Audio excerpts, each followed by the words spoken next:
when a discarded child grows to be the key to a mother's redemption.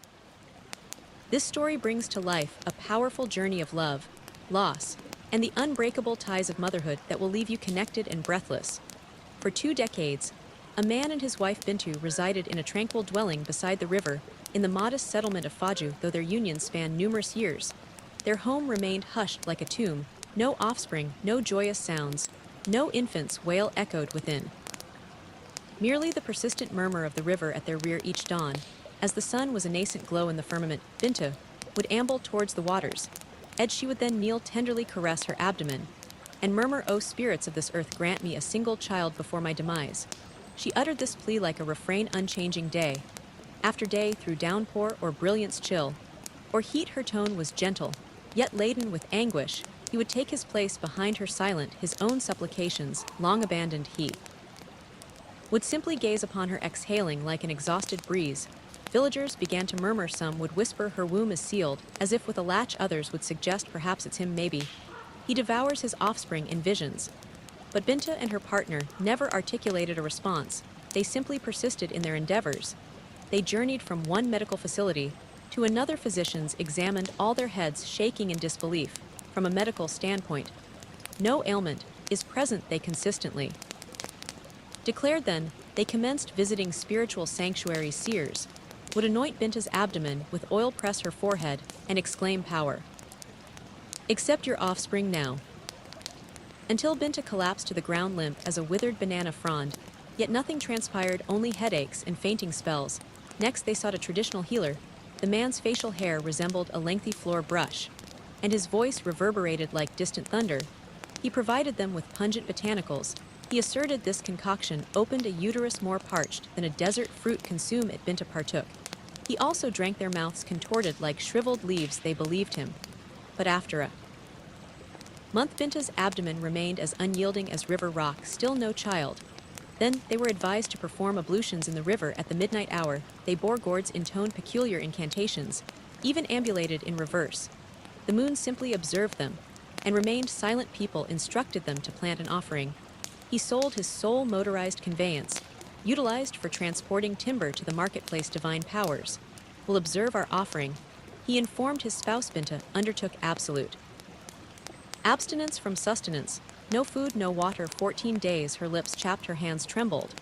But she continued to articulate perhaps the divine desires. More suffering. Year after year, the distress proliferated like verdant foliage.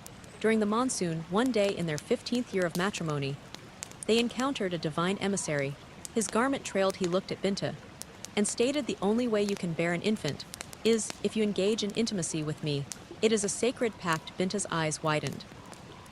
She sank to the ground, weeping like an infant. "No, I cannot, I will not." That night she embraced him and wept. They did not converse, they simply sat by the river, listening to the amphibians croak. From that moment they ceased visiting others. By morning, they gathered their possessions and relocated, distant from humanity, far from clamor.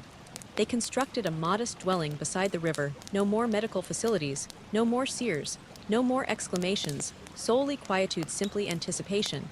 That is where they resided, hushed, just the two of them. No joyous sounds, no visitors, only hope, and the sound of water flowing like time. In the village of Ekenzi, there lived a maiden named Amanda. Her complexion glowed like the nascent sun, her tresses cascaded like fronds of a palm. When Amanda ambulated through the settlement, even goats paused their grazing to observe. Youths trailed her with their gaze. Adult males murmured amongst themselves. Her companions consistently remarked, "Amanda, your beauty is exceptional. Ah, if I possessed your visage, I would wed a governor." Even strangers in the marketplace would comment, "This one is not a rural lass. She possesses the aura of urban affluence." Yet Amanda did not perceive it. They would instruct her, "Amanda, cleanse the dwelling. Amanda, retrieve water. Amanda, scrub the dishes." She would hiss and retort, "Am I a domestic helper? Why am I being treated as a bondswoman?" She craved liberation. She yearned to dress as she pleased, to act as she desired, to go where she wished. But at home directives existed. One evening, her parents conversed. They uttered something simple, "Our daughter," but that brief utterance pierced Amanda's heart like a barb. Her expression shifted that night when everyone was asleep. She stealthily gathered her possessions, a modest satchel, some attire, her looking glass, and her emollient. She deposited a concise message by the portal. I've departed to seek a more prosperous existence, do not search for me then. She left just like that the roosters had not even heralded the dawn when her parents awoke, and discovered the letter. They cried out, they wept, they ran from thoroughfare to thoroughfare calling her name, Amanda, Amanda, return. But it was too late, she had vanished like vapor upon the breeze. Amanda followed the path until her soles throbbed, but she did not halt. At last she arrived at an unfamiliar township. She knew no one there, but that was inconsequential. Her visage spoke for itself. Her comeliness resonated, resounding like a drumbeat. Her figure compelled observers to glance a second time. Her gait was akin to melody. When she smiled, men's gazes pursued her like insects drawn to nectar. Females murmured, "Who is this one?" But they could not cease observing. She found a place to reside, a petite chamber. Yet immaculate, she acquired new garments. Brief skirts that swayed with the current, snug dresses that accentuated her form. She adorned her lips with color. She styled her hair. She wore a fragrance that permeated the atmosphere like blossoms' aroma, and best of all, no one dictated her actions. No one said, "Cleanse here." No one said, "Cover your body." She slumbered. When she desired, she roused. When she pleased, she chuckled daily. She made new companions, young women akin to herself. Devoted to pleasure, they colored their fingernails, swayed to boisterous melodies and captured images. Roadside now I am unbound, Amanda stated one evening, gazing at her reflection in an automobile window. But one day, as she passed by a grand edifice, a gentleman draped in white fabric and adorned with a golden chain observed her. His gaze tracked her like a raptor. His designation was Chief Ojima. And from that moment, transformations commenced. Chief Ojima was not merely affluent, he was laden with riches. His residences rose like regal abodes, his automobiles arrayed the courtyard like livestock at trough. He already possessed 4 consorts and 7 daughters, but no male heir, and this particularity, absence of a son, was a persistent vexation. No successor, no one to perpetuate his lineage. Every time he settled in his chair, he would exhale deeply. What is all this prosperity, if I do not possess a son who will assume control? When I am no more, the other consorts made efforts, they abstained, they supplicated, they entreated seers, but still only females. Arrived one day, Chief Ojima observed Amanda ambulating past a grand store. Her torso swayed like a rope in the breeze. Her complexion radiated like a freshly peeled root vegetable. His heart leaped. "Who is that maiden?" he queried his chauffeur. "I do not know, sir," the man replied. "Ascertain her identity," Chief Ojima commanded. It did not require extensive time. 2 weeks later, Amanda entered his estate, draped in crimson fabric, her visage resplendent with cosmetics and self-assurance. "Comely maiden." Chief Ojima smiled. "Esteemed gentleman." Amanda chuckled. He acquired precious metals for her. He bestowed currency upon her. He regarded her as though she were the sole female upon the earth. "I desire you as my consort." He articulated. Amanda's eyes widened. "Consort, like a true wife, yes." He affirmed, "The one who shall grant me what others were unable to." Amanda smiled sweetly and leaned close to his ear. Her tone was gentle as the rustle of desiccated foliage. "I shall bear you a male descendant, my sovereign." That night the customary nuptials were performed. Melodies played. There was spirited movement. Guests arrived bearing tributes. The estate teemed with individuals. When she entered his residence, the other consorts observed her. In silence they witnessed the reverence with which the chief regarded her. They witnessed his exclusive mirth with her. Even the domestics exchanged her bed linens daily. Her chamber exuded the aroma of rosewater and deference. Chief Ojima caressed her abdomen each morning. "My sovereign," he would utter, "my male heir approaches." And just like that, Amanda assumed preeminence. One early morning prior to the avian chorus, Amanda roused and hastened to the lavatory. She disgorged thrice. Her limbs trembled. Her heart pulsed with excitement. She clasped her abdomen and smiled. "It has come to pass." The attendants rushed to summon Chief Ojima. "Sir, the mistress is indisposed." He sprang from his bed like a youth. "What afflicts her? What does she require?" But when the physician arrived and examined her, he smiled and pronounced, "Felicitations, sir, she is expecting a child." Chief Ojima exclaimed, "Ah, my male progeny is on its way." He clapped his hands and celebrated. Within the courtyard, "Summon the percussionists. Summon the culinary staff. Let this household overflow with delight today." From that day the estate transformed, as if shifting from dry earth to impending deluge. Amanda no longer ambulated. She was borne aloft. Her sustenance was prepared. Freshly barely spiced chicken broth, pineapple beverage, tender yam with palm oil. Whatever her desire, it was fulfilled. Her chamber was swept thrice daily. Her bed linens bore the fragrance of blossoms, even her bathing water was tepid. And aromatic the other consorts observed from the periphery, their gazes icy, their smiles disingenuous. They convened in a secluded spot, murmuring with acrimony in their voices. So now she will usurp all the chief's affection. Merely due to her condition, let us observe what she shall produce. But Amanda was unconcerned. Every time Chief Ojima touched her abdomen, she smiled. My male progeny stirs within, she would state. And the chief would close his eyes, nodding slowly. Yes, my heir is robust. Even the township commenced to converse. Amanda has achieved what others failed to. She is divinely favored. She is the selected individual. Amanda would stand before the looking glass, gently caress her abdomen, and murmur, I must triumph this progeny. You had better be male, or else you will not favor what I shall do to you. If you dare emerge as an unprofitable female, she believed it with all her heart, because in her mind, she was bearing merely an infant. She was bearing a legacy. One night when the moon was resplendent, and the breeze was calm, Amanda's shriek rent the atmosphere. Ah! It approaches, it approaches, she exclaimed. The birthing attendants hastened in with their textiles and botanicals. Chief Ojima paced outside like a famished predator. Inside the chamber, perspiration streamed down Amanda's countenance. Her hands clutched the mat, her voice vibrated through the edifice. Then the infant emerged. The room was quiet. The infant emitted a gentle wail, like a feline cub soliciting nourishment. One of the birthing attendants peered down. Her expression shifted. The lead attendant also looked down and grimaced. She cleaned the infant, then whispered, it is a female. Amanda sat up swiftly. What she exclaimed, no, no, re-examine, it must be an error. But the attendant shook her head. Mistress, it is a female infant. Amanda's expression changed. Her smile vanished. Her gaze grew frigid. I pledged a male child to him, she stated slowly. I assured him. I declared I would grant him a son. She cradled the infant with trembling hands. The child's eyes fluttered. Her digits were minuscule, her skin soft like newly formed down, but Amanda could not smile. She could not utter gratitude. Then she turned to the birthing attendants. Her voice was filled with despair. Please. A destitute woman also delivered tonight in the humble shelter behind the estate. I overheard. She bore a male. Let us exchange. Take my daughter. Give me her son, please. Assist me. The females stood motionless. They exchanged glances, then regarded her mistress. One gently stated, we do not exchange progeny. This is your offspring. Accept her. Amanda looked down at the infant. The little girl yawned. She was calm, innocent, unaware of the tempest surrounding her. But her mother's heart was not at peace. The child she possessed was not the child she desired. Later that night, when the percussion had ceased and the household slumbered, Amanda gently unlatched her door. The infant was enveloped in supple fabric. Her eyes were sealed. Yet she drew breath, tiny gentle inhalations like a nascent breeze. Amanda did not cradle the infant. As a mother would, she clutched her like a concealed truth. The estate was quiet. Even the canines remained silent.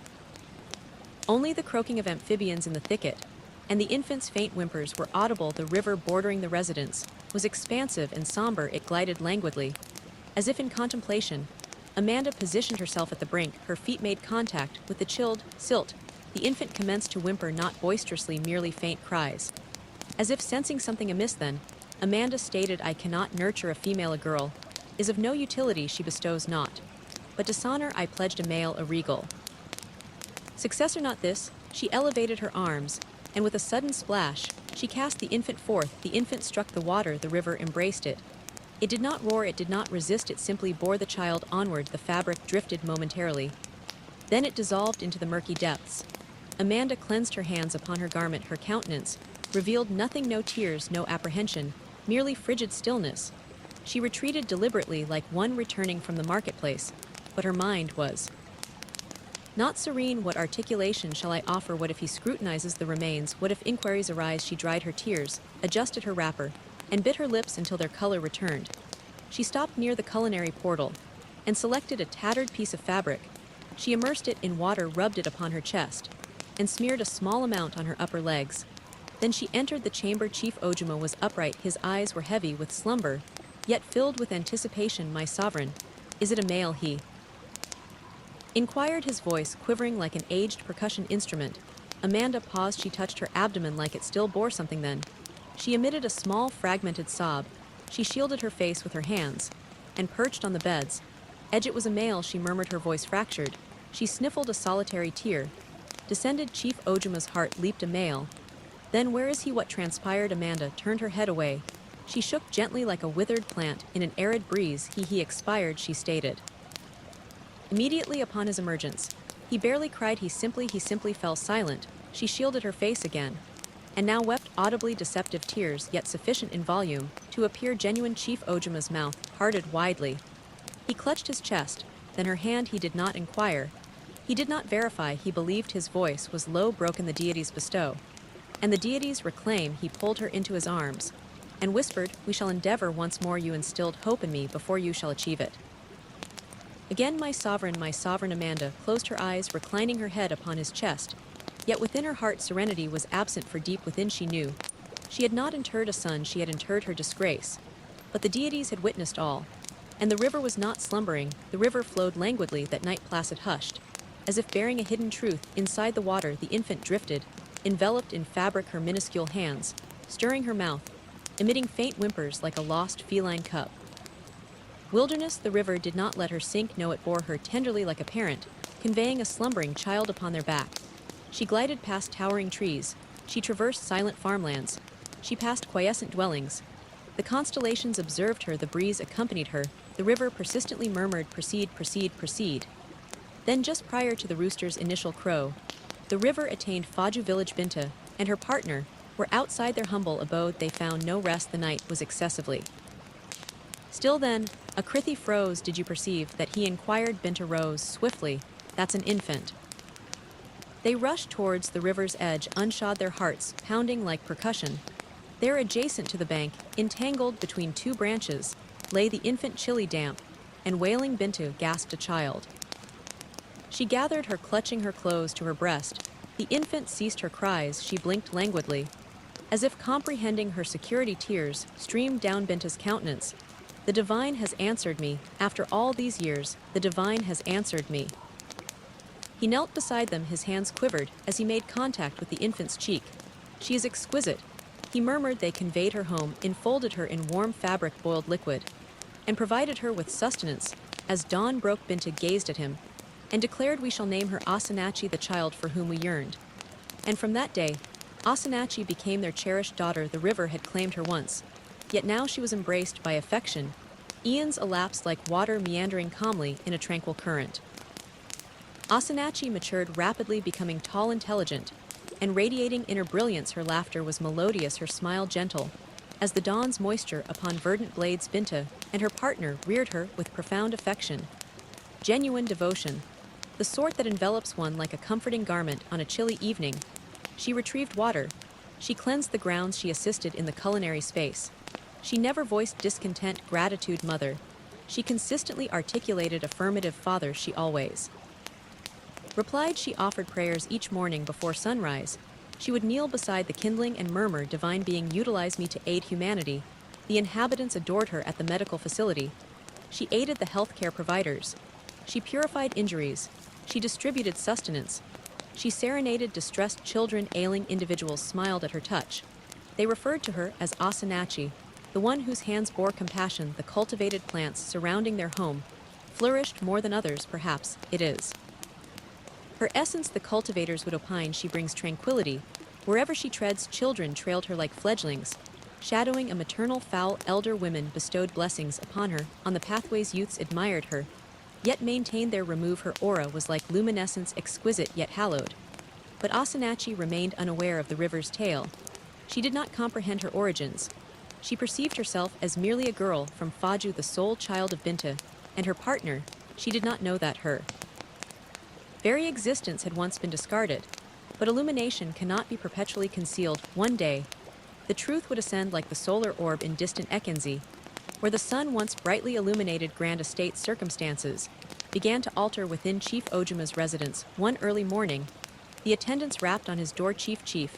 No response. They cautiously unlatched it. He lay motionless, eyes shut, hands upon his breast. Chief Ojuma had passed in his slumber.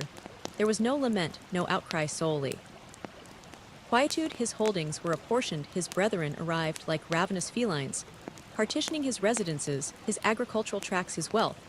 The estate became hushed. The consorts gathered their belongings and departed one by one like avians deserting a barren tree. Amanda was the final one. Her daughters had matured. They wed and relocated to distant lands, they occasionally dispatched missives. But they did not visit, not even for a single day. Amanda remained in the grand house by herself, the very dwelling that once resonated with merriment and dignity, now silenced particulate matter.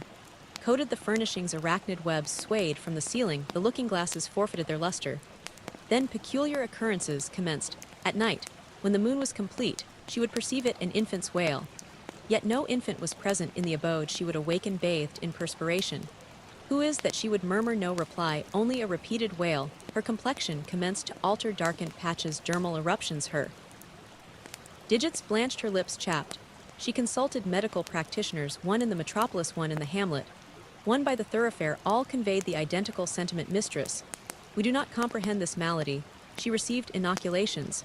She ingested botanicals. She abstained from food. Yet her form continued to decay, gradually, agonizingly, her skeletal structure frail, her spirit burdened. She looked in the mirror one night and stated, "What is befalling me?" But the looking-glass remained silent only. The walls responded with the sound of an infant's lament, and a river that perpetually remembers. One night, the breeze was gentle. The dwelling was still. Amanda sat solitary in her chamber, her posture stooped, her dermis irritated, her respiration labored. A lantern flickered faintly beside her. She had abstained from sustenance all day. Her hands quivered, then a rap sounded at the entrance. She started. Rap, rap, rap, asterisk.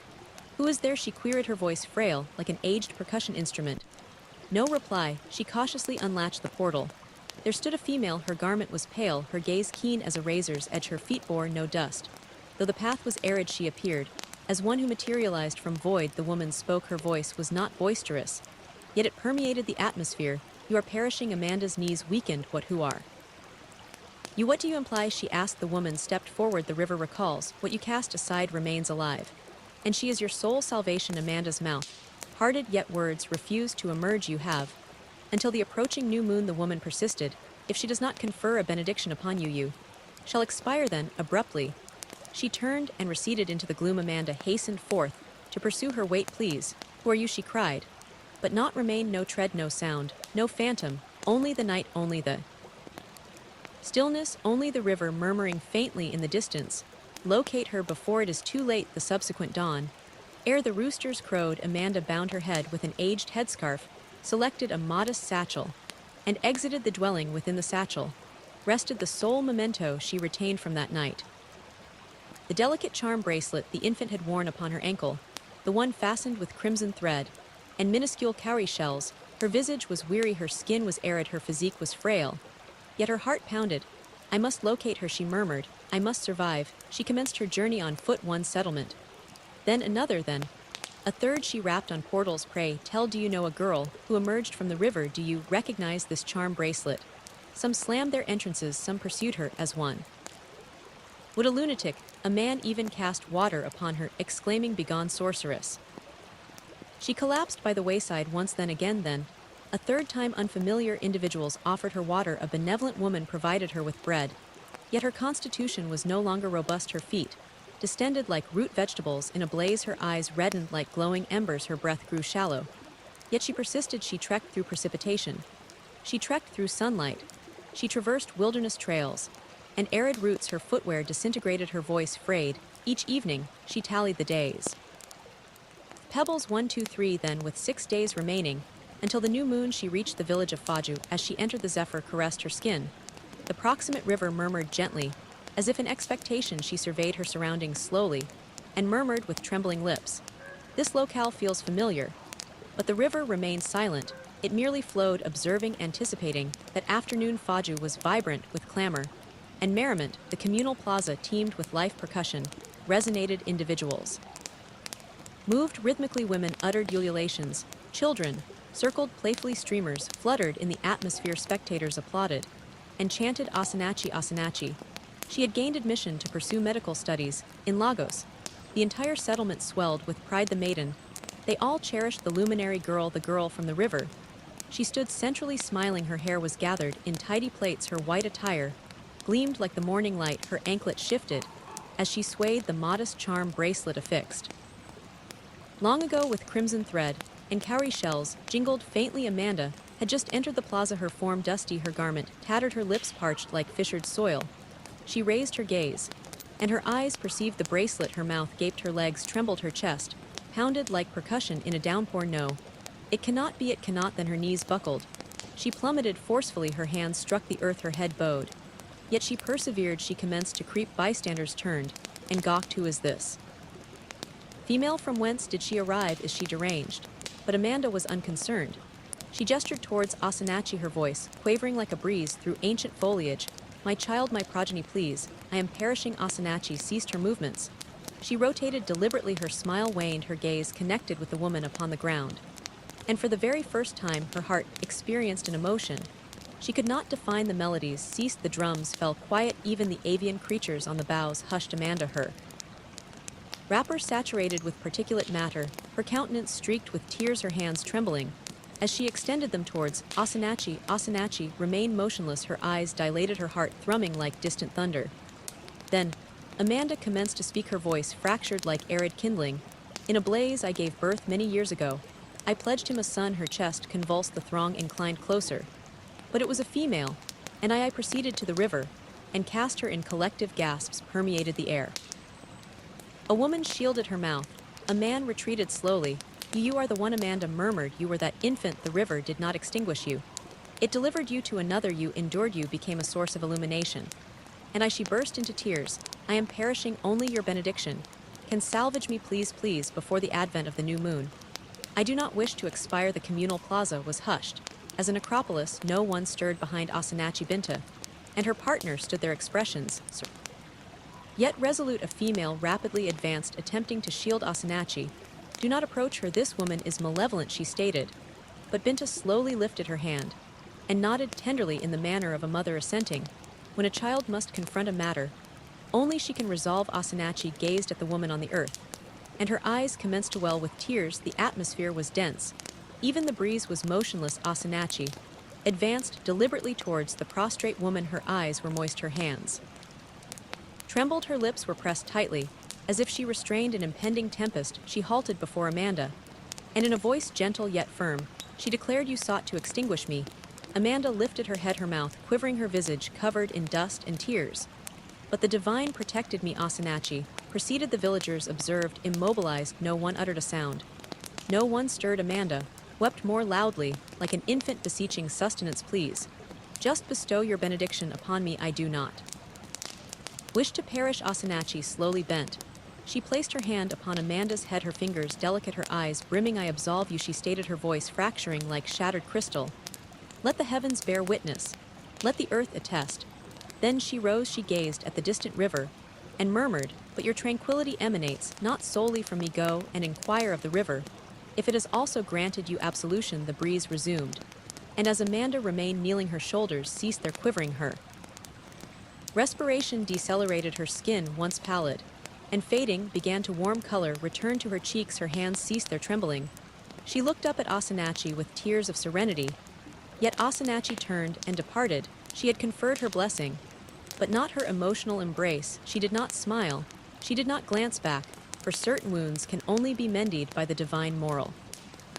The child you discard may become the one to preserve your existence. Life does not forget, forgiveness grants healing, but it cannot erase the remembrance of malevolence. What did you think about this tale of redemption? Share your thoughts below, and don't forget to subscribe for more captivating stories.